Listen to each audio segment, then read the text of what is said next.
even need a good pitch. Actually, it helps if you have a good pitch, right? But if you have all of these three, but your attitude is wrong, it's really painful. You don't generate the results, right? So if you guys have people in your business, focus on the attitude and then focus on the rest. What most people do, which is very wrong when it comes to sales, guess which one of those four they focus on first? Pitch, right? Everybody focuses on pitch. Pitch is skill. Pitch comes with time, right? How can you pitch someone if you don't really practice it?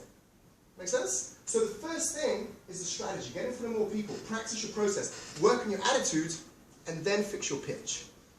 Make sense? Yeah?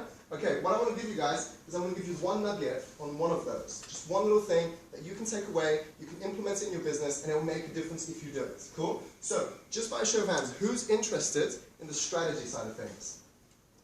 No one. Good. 1, 2, 2, 3, 4. Okay, fine. Who's interested in the process?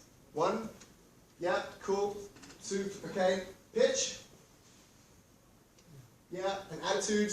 No? Okay. Let's go through. Fine. Yeah, you guys didn't play the game. Fine. Let's go through strategy. I'm going to go through one thing, right? Because this makes a big difference, I think. Who here does any kind of partnerships? Yeah? What sort of business do you run?